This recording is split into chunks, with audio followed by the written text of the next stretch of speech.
My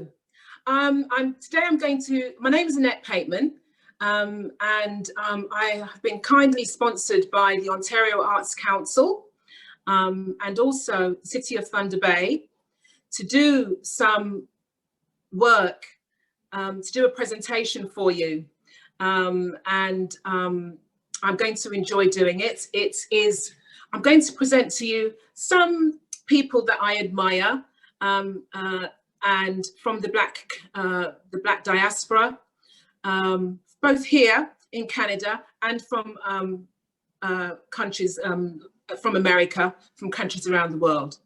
So I'm going to share just a few people that I think it would be nice to know about. Many of us will know about these people anyway, but it's always nice to hear of the wonderful things that members of the Black community have gifted us with. Okay, so I shall start with a little bit of music, because I think it's always nice to do that.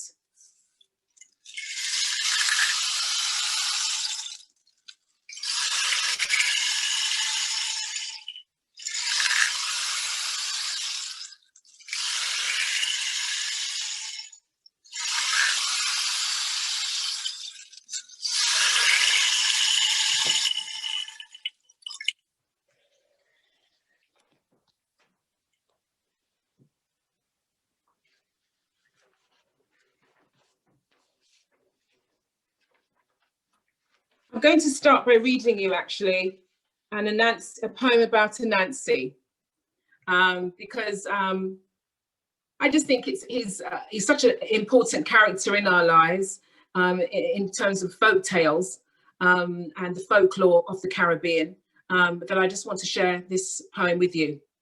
Okay.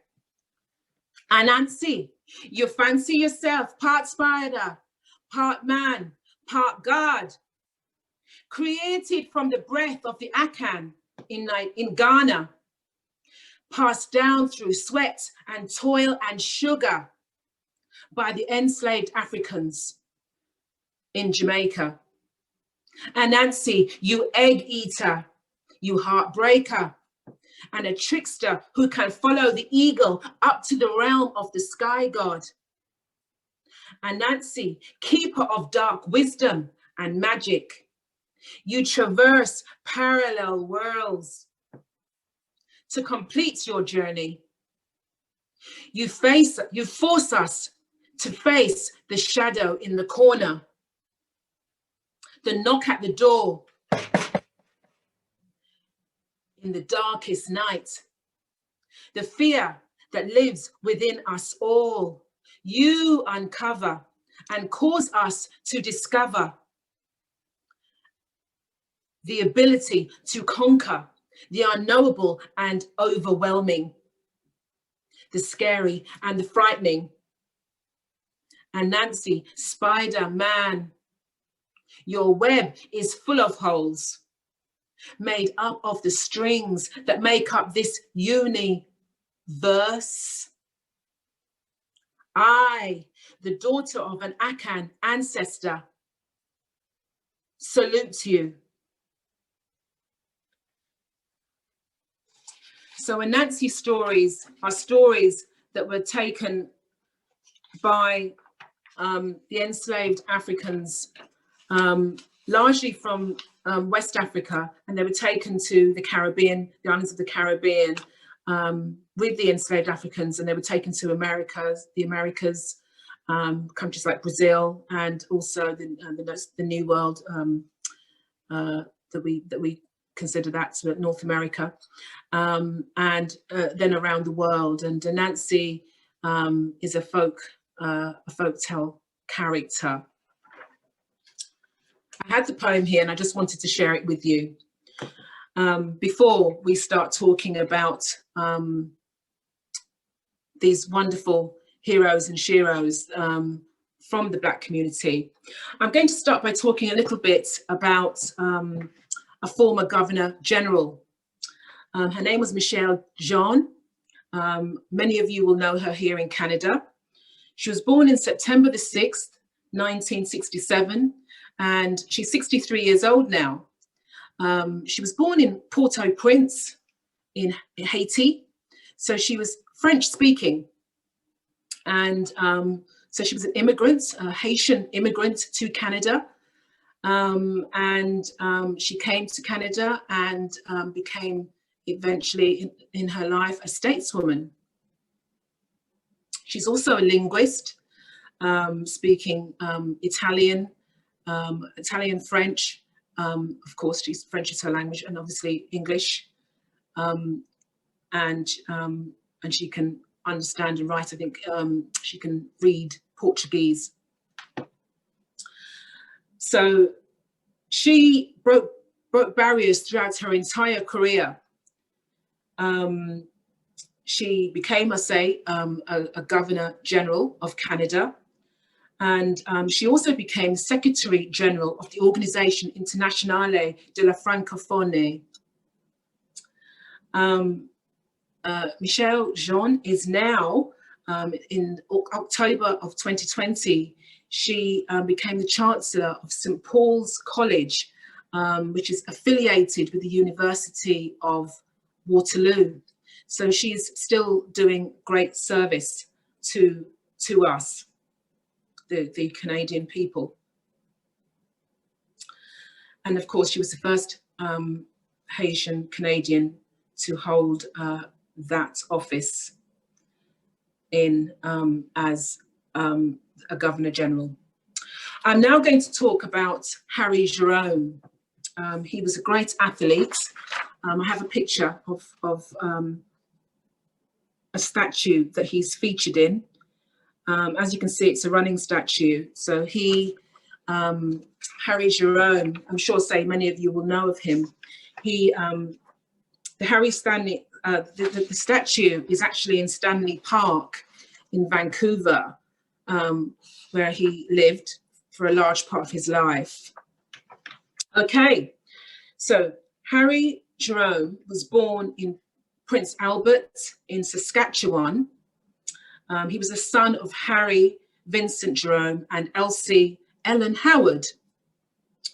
And he moved to North Vancouver, which is where the statue is.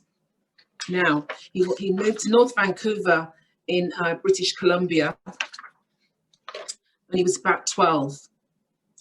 His grandfather was John Howard, an American-born railway porter who represented Canada in the 1912 Summer Olympics. So this is a family that was full of Olympians, because if we listen some more, we'll hear some more about his family. So his father, John Howard, represented Canada in the 1912 Summer Olympics, and his sister, Harry's sister, who was called Valerie Jerome, represented Canada in the 1960 Summer Olympics. Okay, so Jerome was a Black Canadian track and field athlete who went to the Olympics 3 times, and he won bronze in the 100-meter race in 1964. He also won gold at the Commonwealth Games and the Pan American Games, the Pan Am Games, and set or matched several world records. After his competitive career ended, Harry worked with youth and young people to promote amateur sports and youth sports. And as I say, he's commemorated. So he died in December the 7th, 1982, where he, in Vancouver. And he's commemorated there with that statue at Stanley Park. That's Harry Jerome. Okay, I wanted to share something with you about Marianne Shad. Here's a picture of her. So there's Marianne Shad. Okay, Marianne Shad has been designated as a person of national historic significance in Canada. And they designated her as a person of national significance in Canada in 1994. Okay, so she was born in October the 9th, she was born in October the 9th, 1823. So during slavery was still there when Marianne Shad was born. And she died in June the 5th, 1893. So she's remembered because she was the first Black woman publisher in North America and the first woman publisher in Canada. She edited a newspaper called the Provincial Freeman, and it was an anti-slavery newspaper. And it was difficult for her as a woman in those times to edit that newspaper. So she often had to, in the masthead, she often had to use male names. Had to ask friends. There was a white clergyman that she asked, and there were some other people that she asked in her circle to be on the masthead. But in fact, she was the leading light behind this newspaper, which is why she has been honoured as a person of national significance here in Canada. So, as I say, she was born in October the 9th, 1823, and died in June the 5th, 1893. She also ran a racially integrated school. So she was very much an advocate for integrated school and integrated education. She wanted us, Black and white and everybody, to learn together. And she ran a school, a racially integrated school for Black refugees, because people were fleeing slavery at that time in the Underground Railway, and her parents were involved in the Underground Railway. In fact, Marianne Shad was born in America. She was born in Wilmington, Delaware. And after they passed the Fugitive Slave Act, which meant that, if you got away from slavery and you were found anywhere on the America, you could be brought back into slavery. So that was a very dangerous and difficult time. And so when that act was passed, Mary and her family moved to Canada. And later on, in 1853, she established this newspaper called the Provincial Freeman. So Marianne was an American-Canadian anti-slavery activist. She was a journalist, she was a publisher, she was a teacher, and she was a lawyer. Okay, so I'm sure you can look up more about her life online if she interests you. And again, I'll show you her picture.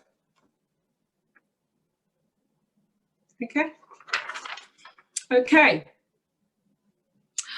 I'm going to now turn my attention to a person that I was so excited to learn about when I was growing up as well. And her name is Mae Jemison.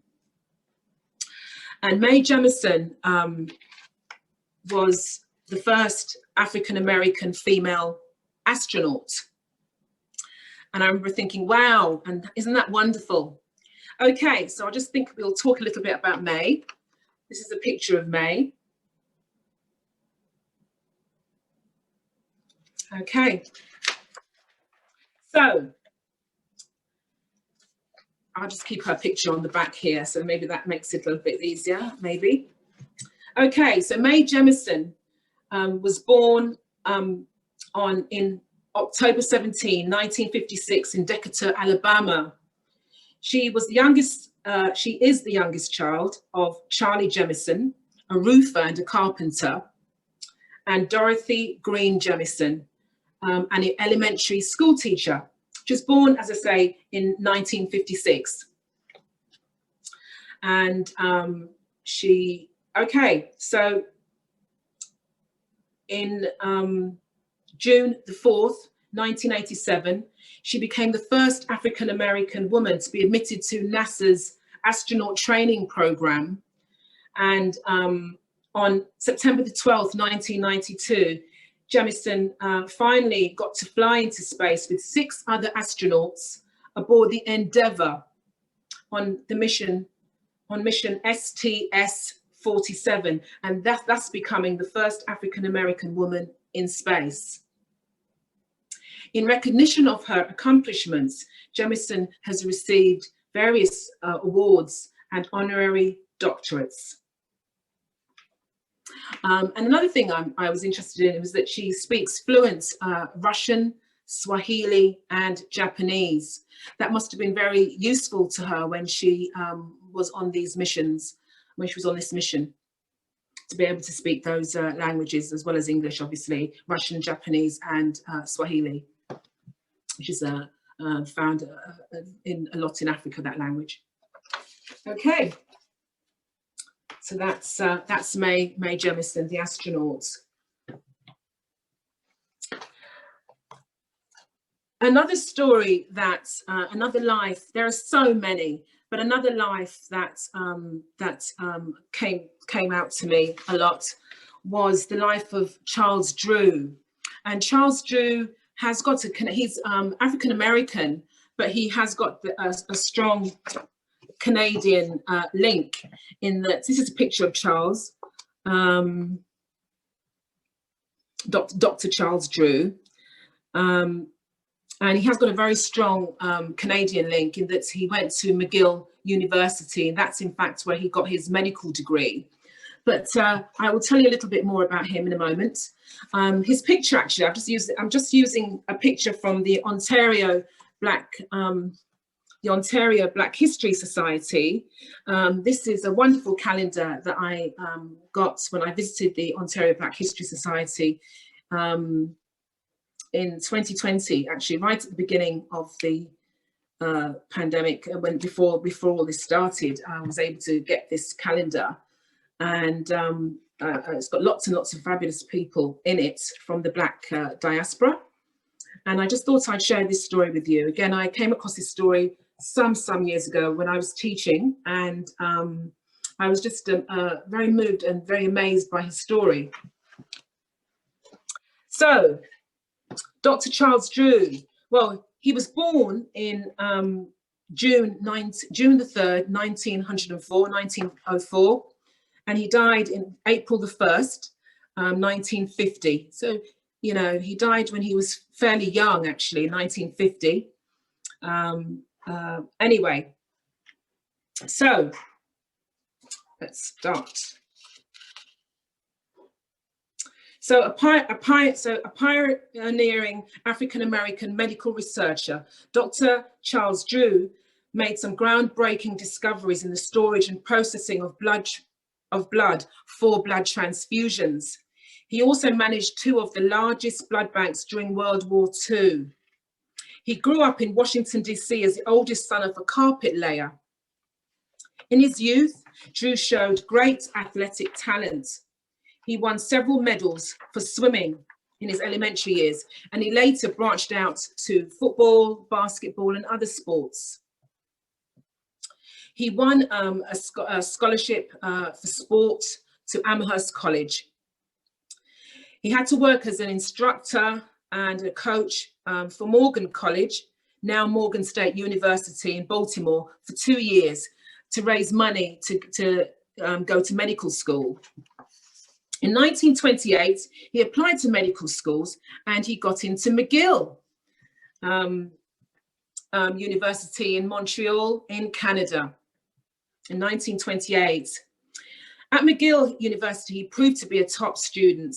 He won prizes in neuroanatomy and was a member of the Alpha Omega Alpha, a medical honor society.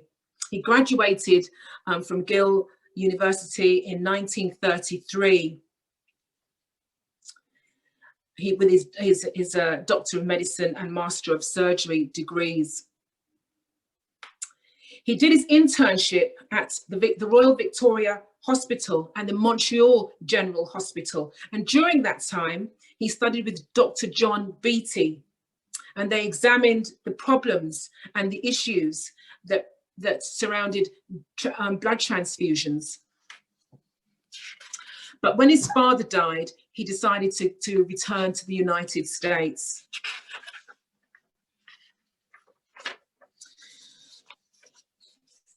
He then got a scholarship, a fellowship to study at Columbia University and train at the Presbyterian Hospital in New York.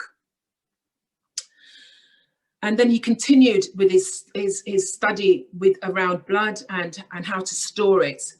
And he met John Scudder, and they worked together.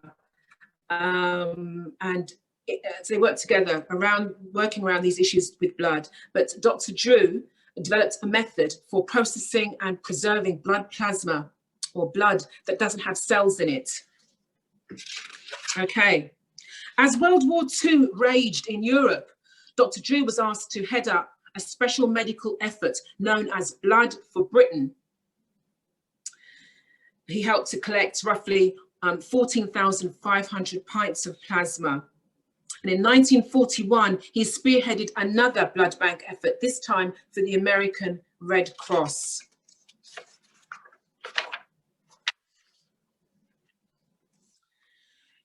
Some years later, Dr. Drew had, when he was only 45, had a car accident, and he sadly passed away. But not before he was recognized, not before he was recognized, he is now recognized as the father of the modern blood bank. And he has received countless posthumous honors, and he's featured in the United States on their Postal Service's Great American Stamp Series in 1981. So I think it's really important that we know about him, actually, because we have blood transfusions, and at this time when we're thinking about health and how important it is, I think it's really important that we acknowledge a doctor such as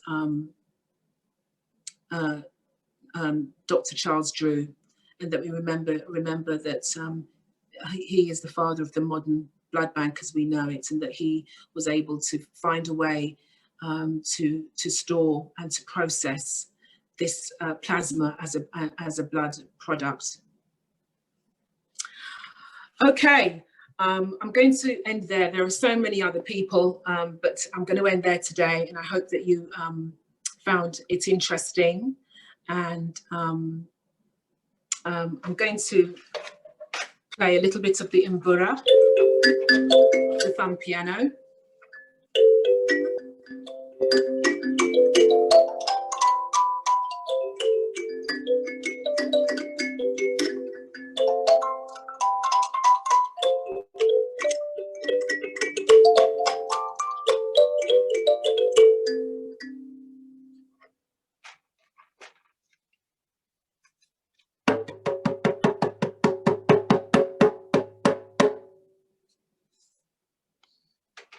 Thank you for listening.